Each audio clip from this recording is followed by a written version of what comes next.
मेरा नाम अनुराग असाटी है। मैं द कबाड़ी वाला का को-फाउंडर हूँ। द कबाड़ी वाला एक ऐसी संस्था है जो लोगों के घर से कबाड़ लेती है और उसको रिसाइकल कराती है। तो बेसिकली जब मैं कॉलेज में पढ़ रहा था तो मेरे घर पे बहुत सारी रद्दी इकट्ठी हो गई थी और मुझे लगा कि अब इस रद्दी को किसी को बेच देते हैं। तो मैं जब बाहर निकला और एक ठेले वाले को देखा तो मुझे ठेला वाला दिखा नहीं। तो मुझे लगा यार ठेला वाला चलो 2 घंटे बाद आ जाएगा। फिर मैं घर के बाहर निकला। ऐसा मेरे साथ 3-4 बार हुआ। तो जब ऐसा होने के बाद मुझे लगा यार अगर किसी को ठेले वाले को बुलाना है या कबाड़ी वाले को बुलाना है तो वो कैसे बुलाएगा, उसे कैसे पता चलेगा वो कब आता है। तो क्यों ना इसकी एक ऐप हो सकती है, वेबसाइट हो सकती है। तो इस तरीके से आइडिया आया कि हम एक ऐप और वेबसाइट बनाते हैं और लोगों को बताते हैं कि आप अपना कबाड़ बेचने के लिए आप आइए और thekabadiwala.com वेबसाइट पर अपनी बुकिंग करें और अपना कबाड़ बेच दें। तो इस तरीके से उस आइडिया की शुरुआत हुई।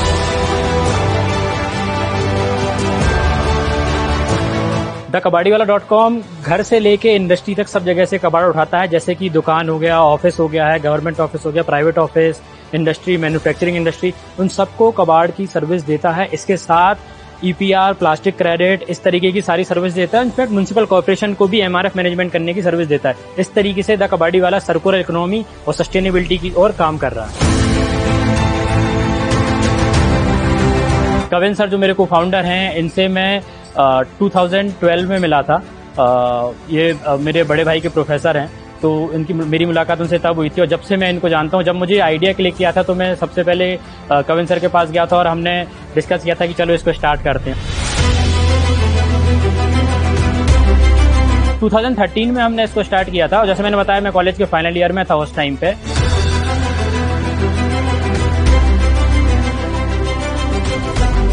ऑब्वियसली जब स्क्रैप या कबाड़ या कलेक्शन की बात होती है सभी को लगता है कि बहुत डर्टी काम है, बट हम दोनों को ही लगा जब हमने बात की कि ये बहुत अनऑर्गेनाइज सेक्टर है और इस सेक्टर में बहुत अच्छा काम किया जा सकता है। हमने अपने फैमिली को समझाया, धीरे धीरे उन्हें टाइम के साथ इन्हें बात समझ में आई और उन्होंने फिर हमें हर चीज में सपोर्ट किया अपना। और जब हमने ये स्टार्ट कर दिया तो हमने जो वेबसाइट लॉन्च कर दी तो हमें एक बुकिंग भी आ गई थी कबाड़ उठाने। उस टाइम पे हमें ये भी नहीं पता था कि कबाड़ उठाएंगे कैसे, कहाँ लेके जाना है, क्या रेट होता है, क्या कोई जानकारी नहीं थी हमें, बट हम लग गए तुरंत।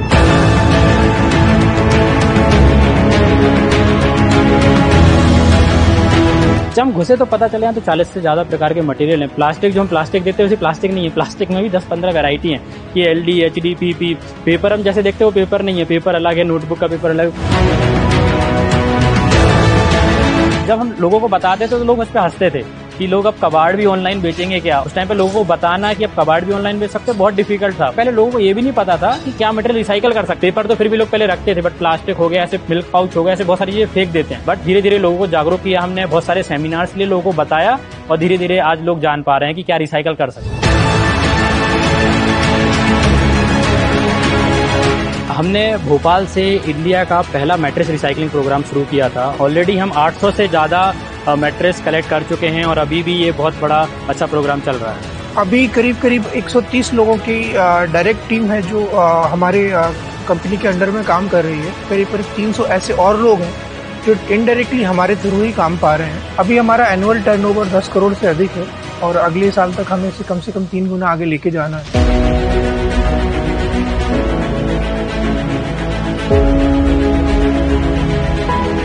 अब तो खैर लोगों को एक पता चल गया कि कबाड़ी वाला है क्या, लेकिन पहले लोग इसका इतना मजाक उड़ाते थे, हमें इस तरीके से देखते थे जैसे पता नहीं हमने कुछ क्राइम कर दिया हो। जैसे मेरे को याद है कि जब हम इनिशियल में चालू किया था तो एक फैमिली आई मेरे पास, उन्होंने मुझसे मेरा एजुकेशन बैकग्राउंड पूछा। तो मैंने उनको बताया कि मैंने इंजीनियरिंग की हुई है। तो उन्होंने अपने दोनों बेटों को बुलाया, एक बेटे को बुलाया, बोलते हैं मैं इसको डॉक्टर बना रहा हूँ और ये मेरा छोटा बेटा मैं इसे इंजीनियर बनाने वाला था, लेकिन अब मुझे पता चल गया है कि इंजीनियर कबाड़ी बनते हैं तो मैं इसे इंजीनियर भी नहीं बनाऊंगा। इनिशियली हम खुद लोगों के घर में कबाड़ उठाने गए हैं और मैंने देखा है लोग किस तरीके से बात करते हैं। जब मैं लोगों के घर से कबाड़ उठाता था तो लोग बोलते थे भैया वहां से उठा लिया, वहां झाड़ू भी लगा देना, वहीं सफाई भी कर देना। हमारे साथ बहुत ज्यादा चीटिंग हुई, मतलब चीटिंग तो डायरेक्टली कोई नहीं किया, बट हमारे साथ ऐसी चीटिंग हुई जैसे मैं एक घर गया था तो उन्होंने बोला कंप्यूटर है कबाड़ के में भाव में ले जाओ।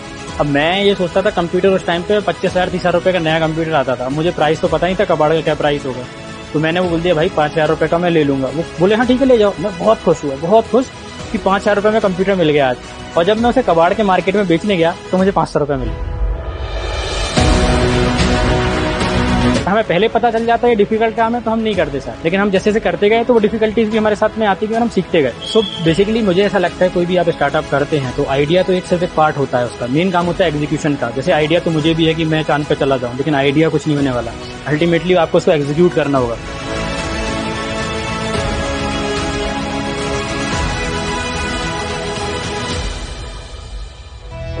क्योंकि सच करीब से दिखता है।